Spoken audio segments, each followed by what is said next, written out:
विद्यार्थियों नमस्कार। जय भारत जय हिंद। मैं कैप्टन डॉक्टर राजेंद्र कुमार पुरोहित, एसोसिएट प्रोफेसर गवर्नमेंट डूंगर कॉलेज बीकानेर, आप सभी का इतिहास की इस ऑनलाइन कक्षा में स्वागत करता हूं, अभिनंदन करता हूं। विद्यार्थियों, मेरी आज की कक्षा महाराजा गंगा सिंह विश्वविद्यालय बीकानेर के बीए पार्ट प्रथम के प्रथम प्रश्न पत्र के विद्यार्थियों के लिए है और इस प्रश्न पत्र के अंतर्गत विद्यार्थियों में आपसे मुखातिब रहूँगा प्राचीन भारतीय इतिहास के बारे में, उसके राजनीतिक, आर्थिक और सामाजिक पहलू से जुड़े हुए विविध तथ्यों के बारे में। इससे पहले की कक्षा में मैंने आपसे बात की थी विद्यार्थियों प्राचीन भारत के इतिहास को जानने के स्रोतों के बारे में, और इसके साथ ही साथ मैंने आपको बताया था कि किस प्रकार से वैदिक सभ्यता और संस्कृति से संबंधित महत्वपूर्ण तथ्यों ने इस भारतीय उपमहाद्वीप को किस गहराई तक प्रभावित किया। विद्यार्थियों, अध्ययन के इस क्रम को आगे बढ़ाते हुए मैं आज आपसे बात करने वाला हूँ हिंदुस्तान के पहले साम्राज्य के बारे में, भारत के एक ऐसे पहले साम्राज्य के बारे में जिसे सही अर्थों में, सही मायनों में भारत का प्रथम ऐतिहासिक साम्राज्य कहा जा सकता है।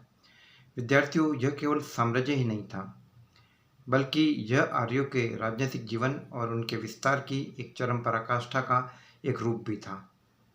जहाँ हम आर्यों के राजनीतिक जीवन की सबसे छोटी इकाई के रूप में हम परिवार को देखते, जो सामाजिक इकाई भी थी।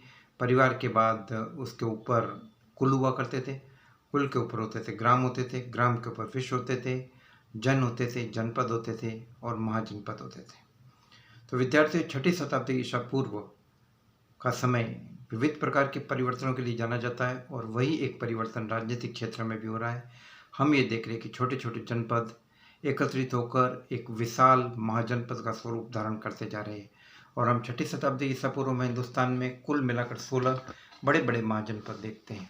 विद्यार्थियों, आर्यों के राजनीतिक जीवन के विस्तार की प्रक्रिया केवल महाजनपदों तक ही सीमित नहीं हुई और हम यह देख रहे हैं कि इसमें से कुछ महाजनपद अपनी ताकत बढ़ाकर अपने आप को एक शक्तिशाली साम्राज्य के रूप में बदलने का प्रयास कर रहे हैं। इस प्रयास की सफल पराकाष्ठा, इस प्रयास की सफल क्रियान्विति अगर हम कहीं देख रहे हैं तो वो था मगध महाजनपद। विद्यार्थियों, आपके दिलो दिमाग में ये प्रश्न पैदा होना चाहिए अच्छी तरीके से, क्योंकि आप केवल इतिहास के विद्यार्थी नहीं बल्कि आप इतिहास के शोधार्थी भी हैं।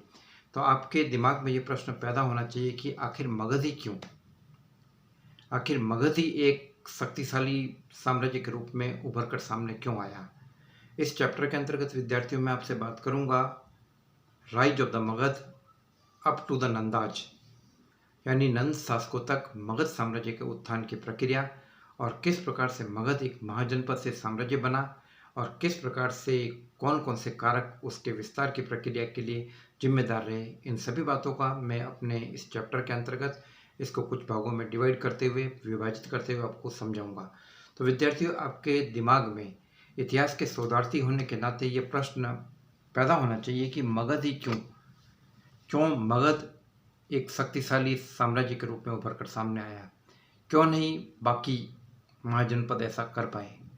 तो विद्यार्थियों, इसके पीछे हमें देखने पड़ेंगे कि ऐसे बहुत सारे कारण थे जो मगध को एक शक्तिशाली साम्राज्य के रूप में बदल रहे हैं और इन्हीं कारणों के बारे में आपको जानकारी दे रहा हूँ। विद्यार्थियों, यदि सबसे पहले बात करें तो हम ये पाएंगे कि मगध की भौगोलिक स्थिति और आर्थिक स्थिति काफ़ी अनुकूल थी। और विद्यार्थियों, इतिहास गवाह इस बात का कि जहाँ उत्पादन और वितरण के संसाधनों की अनुकूलता रहती है, प्रचुरता रहती है, वही बड़े बड़े साम्राज्यों के केंद्र बनते हैं और वहीं से साम्राज्यों के निर्माण की प्रक्रिया प्रारंभ होती है। यदि हम मगध का क्षेत्र देखते हैं तो हम ये देखते हैं कि गंगा और सोन नदियों के क्षेत्र में स्थित मगध का क्षेत्र काफ़ी उपजाऊ था, बड़े पैमाने पर फसलें होती थी, उत्पादन और वितरण के संसाधनों की प्रचुरता काफ़ी मात्रा में थी। मगध के राजाओं का कोष और खजाना भरपूर रहता था। इसलिए अपनी अनुकूल भौगोलिक स्थिति के कारण, अपनी अनुकूल उत्पादन स्थिति होने के कारण मगध के राजाओं के कोष में वृद्धि हुई और विद्यार्थियों, राज्य की शक्ति का एक सबसे प्रमुख आधार, जैसा कि कौटिल्य ने अपने अर्थशास्त्र में बताया है, जो सप्तांग बताए थे राज्य की मजबूती से जुड़े हुए 7 अंग, उसके अंतर्गत कोष खजाना काफ़ी महत्वपूर्ण बताया। विद्यार्थियों, कोष या खजाने के बूते पर छोटी से छोटी ताकत भी बहुत बड़ी बनने की सामर्थ्य रखती है। तो हम यहाँ पर देख रहे हैं कि उत्पादन और वितरण के संसाधनों की अनुकूलता मगध को एक शक्तिशाली साम्राज्य के रूप में बदलकर उभरने में काफ़ी मदद दे रही है। दूसरी बात हम ये करते हैं कि मगध की जलवायु अनुकूल थी। मगध के चारों तरफ प्रचुर मात्रा में जंगल थे। जंगल होने से जंगली उत्पादों के रूप में, वन्य उत्पाद के रूप में तो मगध को आय प्राप्त होती थी। साथ ही साथ हम देखते हैं कि मगध के इन जंगलों में हाथी बड़े पैमाने पर प्रचुर मात्रा में उपलब्ध थे। तो विद्यार्थियों, उस दौर के अंतर्गत हाथी का प्रयोग सेना में उनको शामिल करके किया जाता था और यह धारणा थी कि जिसकी गज सेना जितनी ज़्यादा पावरफुल है वो उतना ही ज़्यादा ताकतवर होगा। तो ये अनुकूलता मगध के साथ थी। मगध के जंगलों में हाथियों की प्रचुरता, और इसके साथ एक सबसे बड़ा महत्वपूर्ण तथ्य ये था कि मगध के इन जंगलों में, भौगोलिक क्षेत्रों में जहाँ हाथी अवेलेबल थे, वन्य उत्पाद थे, इसके साथ ही साथ लोहा और कोयले की खानें। आज भी विद्यार्थी बिहार के क्षेत्रों को अगर हम देखते हैं तो हम ये पाते हैं कि यहाँ पर बड़े पैमाने पर रानीगंज है, जरिया है, धनबाद है, इन सब क्षेत्रों की कोयला माइंस और लोहे की खानें काफ़ी प्रचुर मात्रा में उपलब्ध हैं। तो विद्यार्थियों, लोहा और कोयला ये दो एक ऐसे उत्पाद थे जिनकी मदद से आर्यों ने शक्तिशाली हथियारों का निर्माण किया। कोयले की मदद से उन्होंने लोहे को गलाया और इसके साथ साथ एक प्रकार से बड़ी मजबूत स्थिति पैदा की। मगध को एक शक्तिशाली साम्राज्य के रूप में उभर कर लाने की दृष्टि से काफ़ी महत्वपूर्ण बात थी और इसके परिणाम स्वरूप हम मगध की शक्तिशाली सेना के निर्माण की प्रक्रिया देखते हैं। तीसरी बात ये थी विद्यार्थियों, मगध का सामाजिक ढांचा और मगध के लोगों की राष्ट्रीयता। विद्यार्थियों, राष्ट्रीयता या महत्वाकांक्षा एक ऐसी चीज़ होती है जो बड़े बड़े राष्ट्रों के निर्माण की प्रक्रिया को प्रोत्साहित करती है और साथ ही साथ हम ये देखते हैं कि अपनी महत्वाकांक्षा के बूते पर मगध के शासकों ने और मगध के राजाओं ने एक शक्तिशाली महाजनपद के रूप में उभर कर आगे आने में काफ़ी महत्वपूर्ण भूमिका निभाई। विद्यार्थियों, मगध के राजा शक्तिशाली थे और ये मगध की खुशकिस्मती थी कि मगध को बिंबिसार और अजातशत्रु जैसे और उदय भट्ट जैसे शक्ति, शिशु नाग जैसे महत्वपूर्ण और शक्तिशाली शासक प्राप्त हुए जो कि महत्वाकांक्षी थे और मगध के साम्राज्यों के विस्तार के इच्छुक थे।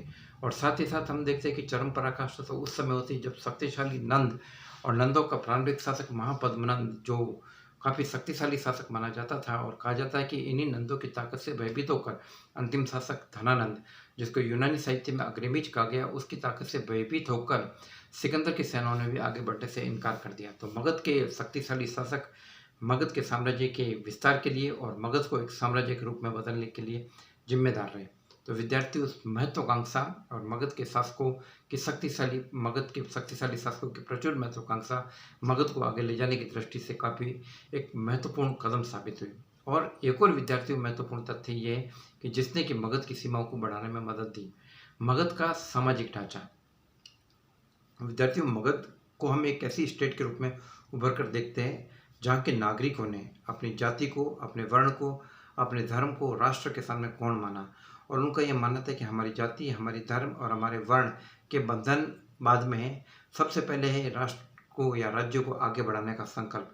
लगभग तुलना हम इसके अमेरिका से कर सकते हैं। अमेरिका उन लोगों की ज़मीन थी जहाँ के लोग वहाँ के मूल निवासी नहीं थे, बल्कि वे अलग अलग क्षेत्रों से, अलग अलग देशों से आए हुए अलग अलग धर्म, वर्णों और संप्रदायों के प्रति प्रतिबद्ध थे। लेकिन अमेरिका की ज़मीन पर आने के बाद उन लोगों ने उस ज़मीन को अपना माना और एक मजबूत राष्ट्रवाद की संकल्पना को लेकर वे सामने आए।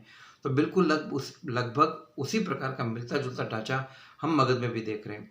मगध में एक अलग प्रकार की संस्कृति विकसित हो रही है जिसे हम कहते हैं व्रात्य संस्कृति। यह वह संस्कृति थी जहाँ आर्यों और अनार्यों के आपसी बंधन से जटिल नहीं थे बल्कि शिथिल थे और आर्यों और अनार्यों के बीच में परस्पर संपर्क और आदान प्रदान की प्रक्रिया यहाँ पर चालू हो चुकी थी।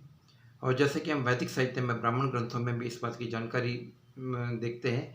उसमें लिखा है, ब्राह्मण ग्रंथों में लिखा है कि विदेग माधव अपने पुरोहित गौतम राहुगण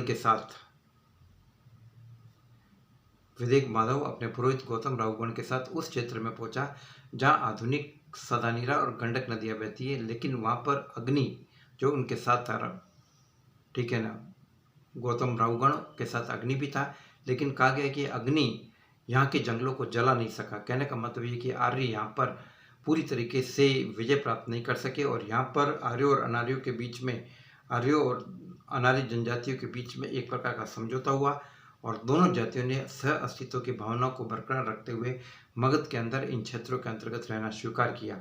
तो यहाँ पर चूंकि वर्ण व्यवस्था के बंधन जटिल थे, शिथिल थे और राष्ट्र हित की भावना ज़्यादा सर्वोपरि थी। इसीलिए मगध एक शक्तिशाली महाजनपद के रूप में उभर कर सामने आया। विद्यार्थियों, मगध एक ऐसा महाजनपद था जिससे क्षत्रियों को भी अपना राजा स्वीकार किया और जिससे कि निम्न कुल से जुड़े हुए नाइयों को भी महापद्मनंद को नापित कहा जाता था, तो उनको भी अपना राजा स्वीकार किया। तो कहने का मतलब है कि जब एक इस प्रकार का ये क्षेत्र जहाँ राष्ट्र निर्माण की प्रक्रिया, जहाँ साम्राज्य निर्माण की प्रक्रिया सर्वोपरि हो, तो उसकी ताकत को आगे बढ़ने से कोई रोक नहीं सकता है। विद्यार्थियों, इस कक्षा के पार्ट 2 के अंतर्गत मैं आपसे बात करूंगा मगध के शक्तिशाली राजाओं के बारे में जिन्होंने कि मगध की ताकत को आगे बढ़ाया। जय भारत, जय हिंद।